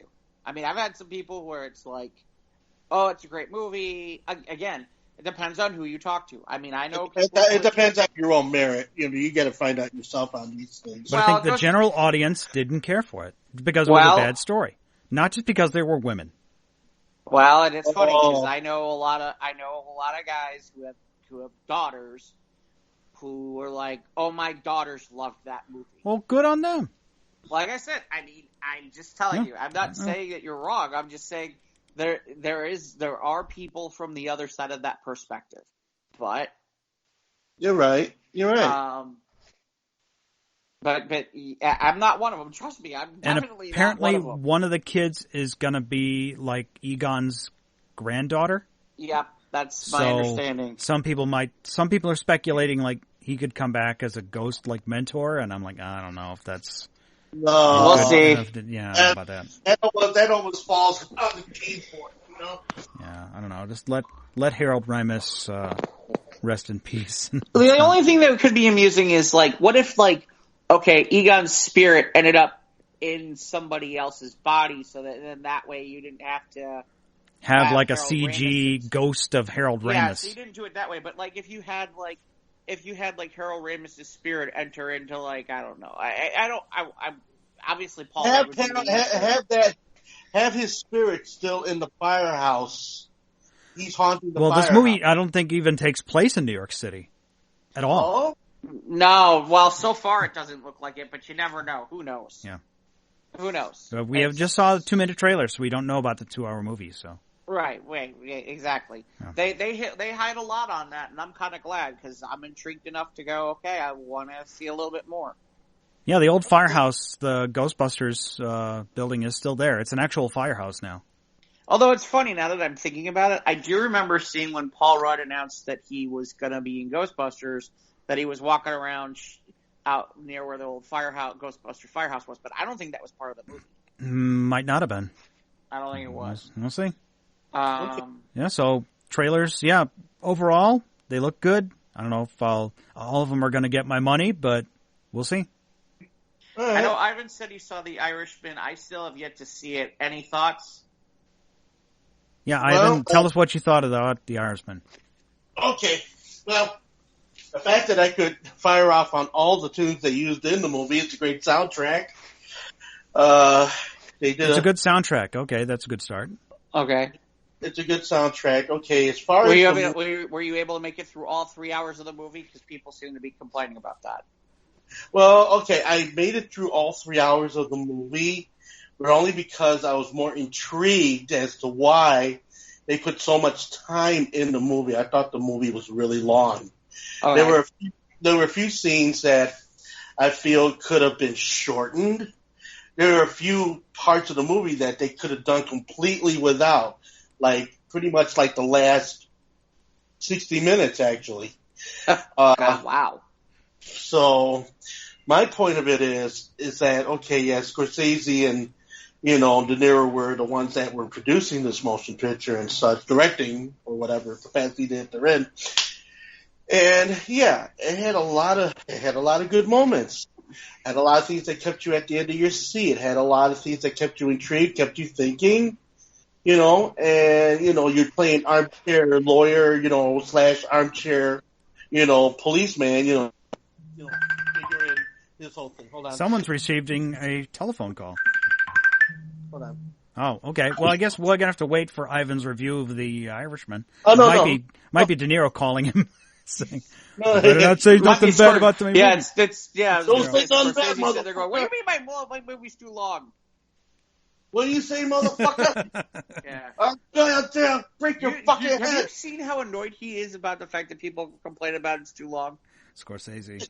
Yeah, Scorsese being annoyed about that. That's hysterical. He's like old man. He's like the Grandpa Simpson. Old man yells at the sky. Seriously.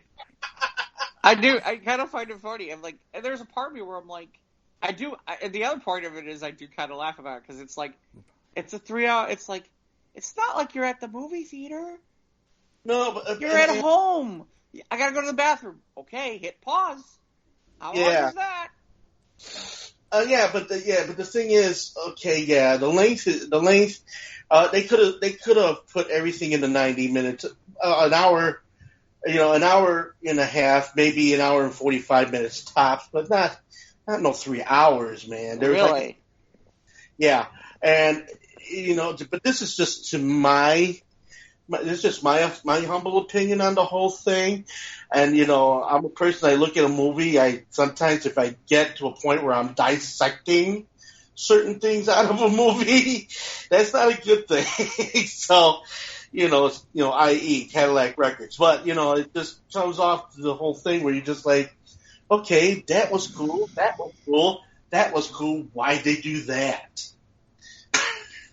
Well, correct me if I'm wrong. So this is about what, Hoffa again? But okay, it's not. Is this about Hoffa again? Is this another Hoffa movie? Is that my understanding? It centralizes a majority of it centralizes on Hoffa. Yes, it does. But you've got De Niro kind of in between, being ping ponged between him and the allegiance of a friend who helped him out one day, and then they became these fast friends and such. Okay, not to give any more, I'm not giving you any spoilers, I'm just giving you positions on the actors. So, okay. Okay, so there you go. That's pretty much where I'm at as far as The Irishman. Yeah, when you see it, my opinion, they could have done more. They could have done more story with less celluloid time. That's it. Okay. The actors were great. The story premise was good. Like I said, the soundtrack was good. It was amazing. They reached for some things that I would have never thought I'd hear in a movie. But then I think, wait a minute, we're talking Scorsese and De Niro, which of course both of them are fanatical to that period of music. So you hear a lot of, I guess, what almost sounds like personal favorite throughout the entire soundtrack. So how's what was that, Ivan? It sounds like what? That sounds like personal favorites between Scorsese and De Niro's, in the soundtrack. I mean, a lot of De Niro's were spent on this film. Right. So here's my point on that. I mean, it just. That was horrible. I know. Hey, someone's getting another call. Definitely. No, I'm in the middle of something. I'm in the middle of something. I'm reviewing a movie with Timothy Bottoms. Yeah, I'm in the middle of talking to Timothy Bottoms here. Leave me alone. Timothy Bottoms, yes. So anyway, there's my point without putting any spoilers out there. How's Pacino? How's Pesci? Okay, Pesci. Keitel's in there too, right? It's like every freaking Italian. Okay, I mean, even stereotype character. You had Ray Romano as the lawyer. Oh, okay, really? Okay, there you go. And believe it or not, he makes it irresistible. He does. Okay. All right. I have to say, Ray Romano is irresistible. Okay? Hi, Julie. No, it's not. It's not Julie.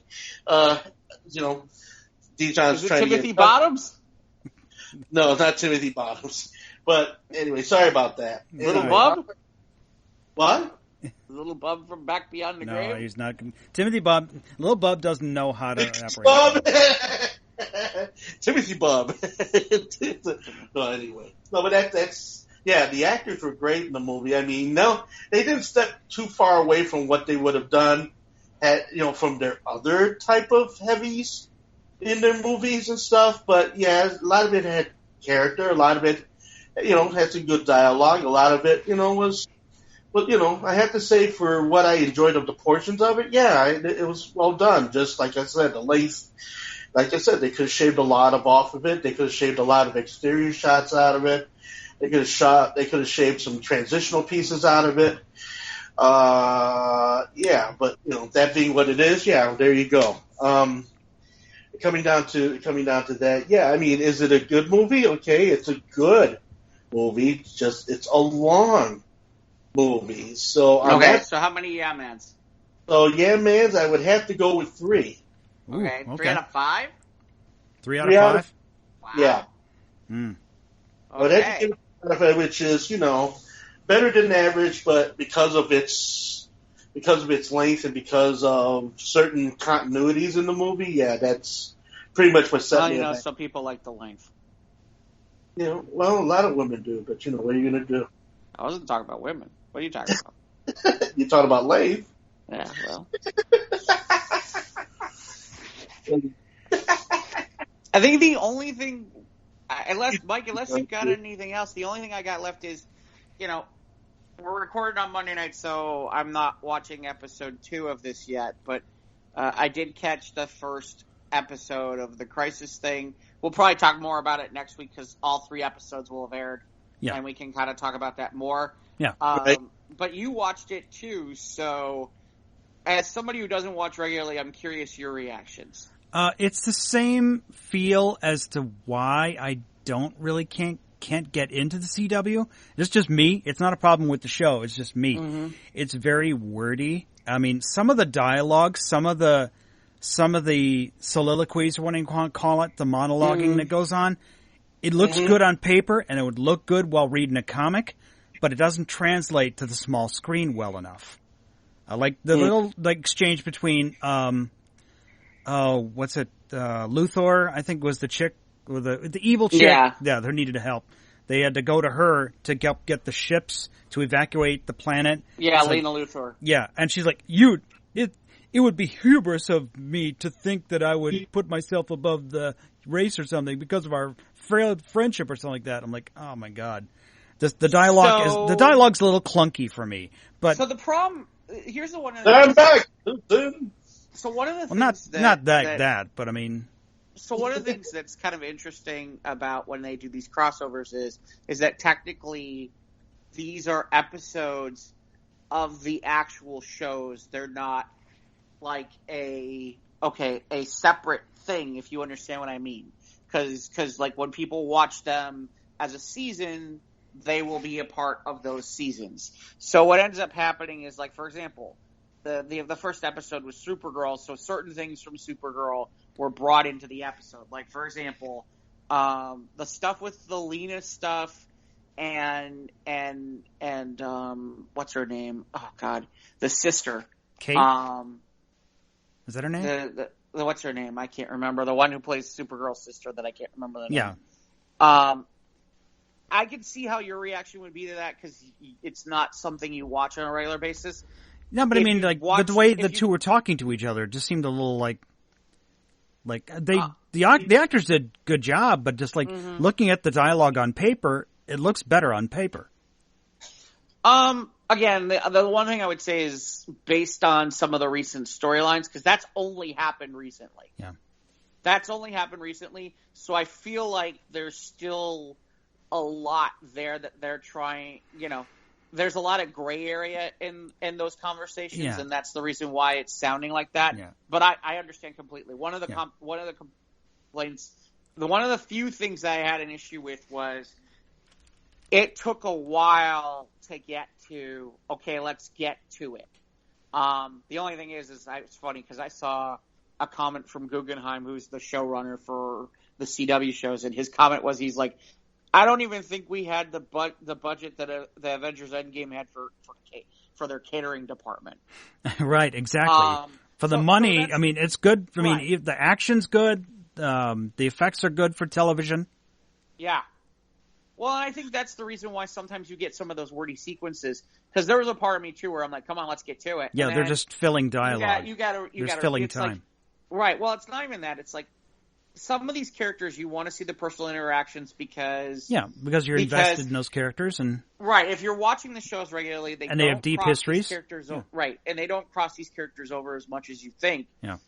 At least in recent years, so it makes the payoffs worth it. Yeah. But as somebody who's watching it without seeing anything else, I can understand why your reaction is your reaction.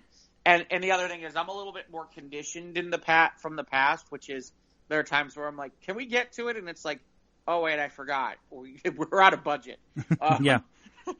You know, and that's not a bad thing because it's not. And when I say that, I'm not saying that it's a bad thing. But like, no, but that's there's only so much, you know. There's only so much budget that CW gives them, and they get. And in fairness, they seem to have got quite a bit of budget for this particular project. But at the same time, it's like, okay, you still have to juggle the fact that this is technically a Supergirl episode, so you see more Supergirl characters. Just like I think tonight is Batwoman, so I bet we'll see more Batwoman characters than we have in the past. Right. That's just a guess. Just like I don't know what Wednesday is. If you know, Wednesday's Black Lightning, I think. Well, no, Black Lightning is tonight. Black Lightning is tonight, which is the other interesting part that'll be interesting. Is there any hook on from Black Lightning? Because Black Lightning's in the crossover. I'm curious to see how that works. But I guess it might be Flash. So we'll see more Flash characters. Yeah. We'll see more Flash characters there. Yeah. So that kind of stuff happens because you can't have after a while it starts to be you can't have as many people on the screen, and you can only have I still remember, I can't remember which crossover it is. Oh, it was the Invasion one, where it was like, how come Supergirl's not doing anything? And I guess they kind of shoehorned her in at the last minute, so they had no budget for her effects and to fly that often. Yeah. And it's like...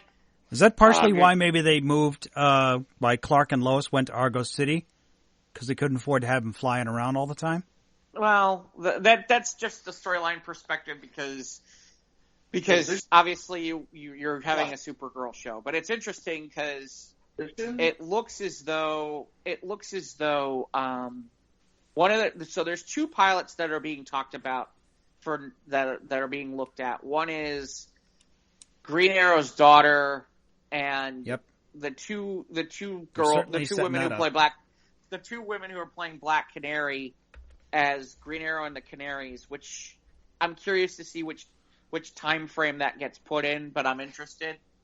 The second thing is they're talking about a Lois and Clark series, or a Lois and Superman series, where they would bring them back finally to Earth, and there would be the baby, and blah blah blah. Yeah. Which could be interesting. I'm good for that.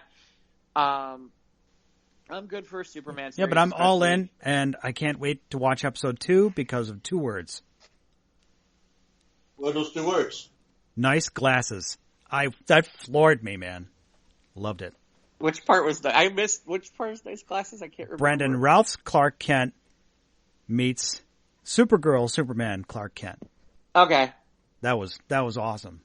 Yeah. Well, and so real fast, and I'll try to keep this simple, which is, so the things I really loved about it is, first of all, I was not aware that Robert Wool was pulling a guest spot. Yeah, it took me like 1 or 2 seconds to figure out that was Robert Wool.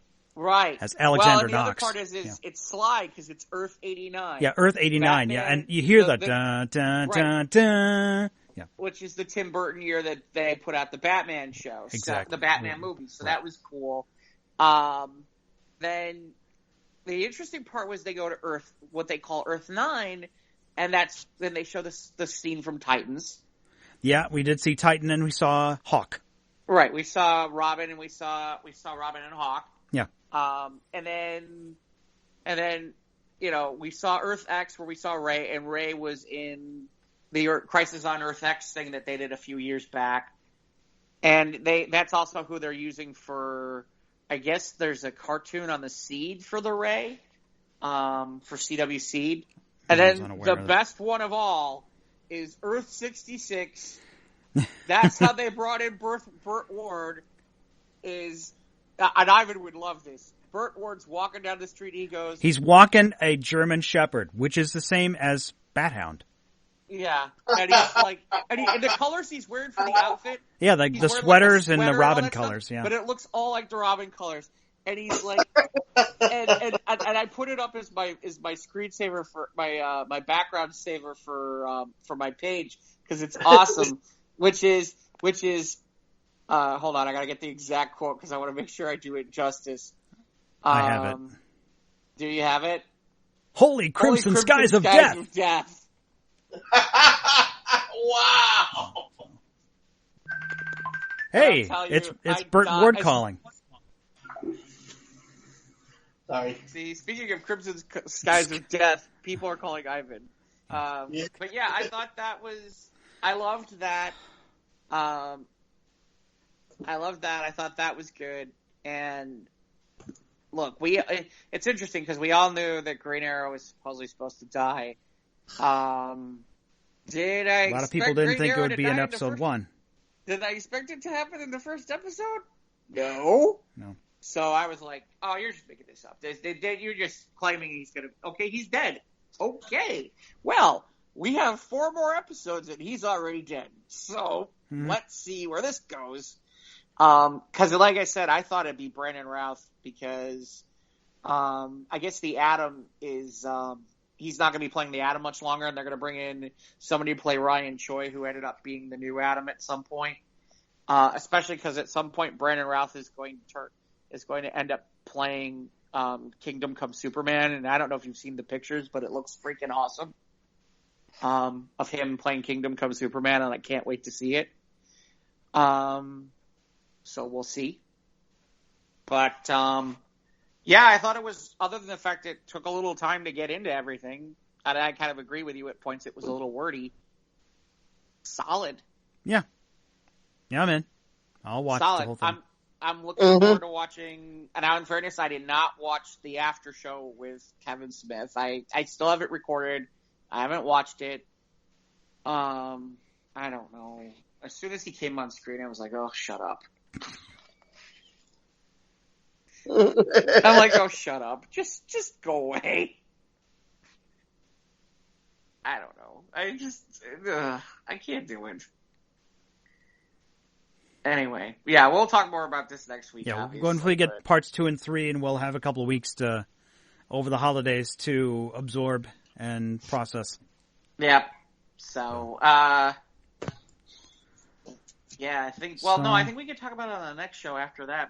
I think that's when the big Superman comic comes out. I think that's the one where he reveals he's Clark Kent. He reveals himself to the world as Clark Kent. Yeah, I think that's next week. Oh. So, yeah, I'm gonna have to figure out a way to get my butt over there and pay for a comic. I think.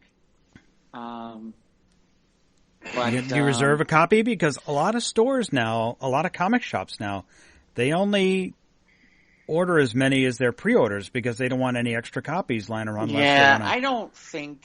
For one that's like this, I mean, I remember like the, was it DC Detective Comics number 1000 was, that was a big deal. And this is going to be I think that this is, I don't know, and considering the fact I know what store I'm going to, get yourself over to Aw Yeah Comics. I'll go over to Aw Yeah. They'll have it. I can't imagine that they won't. All right. So yeah. I miss having a comic shop in my town. I have one right around. Yeah, sucks. I don't want to have to go to Comixology and download the app and read it on a computer screen. I understand. Oh no! Comics are best done with your fingers. Oh. What? Comics are best done with your fingers. Yeah. Read a comic book. You're going to diddle a comic book. Got it. Read the comic. Yeah, it's something about turning the page, getting to turning the page is different than doing. I don't know what Ivan was talking about. We know what Ivan's talking about, Ivan. Well, yeah. You use your fingers with the comic. You open up the pages and you read the pages, and then all that. Yeah, that's all good. Yeah. So I guess that'll do it this week. I guess. Yeah, I think so. Yeah, I think so. When I talk about diddling, getting mistaken for fiddling, that's where we go ahead and go north. Okay, Mike, will you tell us where you can find the show? We're on Instagram and Twitter at SOTRT Podcast. I need to be on those a little bit more often than I am. I only use them for promoting the podcast episodes, but I prefer to use Facebook. That's just me, though. But we're on those platforms as well if you want to send us a message or a DM or whatever. We're on YouTube. Click the bell, subscribe. You'll know when new content drops. I had an issue with loading last week's episodes for a day or so, but looks like they got fixed. We're on Facebook. That's where we have all our crazy articles from our sibling show, News of the Squared. Shout out to Scott. And yeah, like us on Facebook. We'd appreciate it very much. If you want to let us know how you like the show, you can leave us a review on iTunes or Google. We'd like that as well. We're on Spotify, PodBean, and Anchor.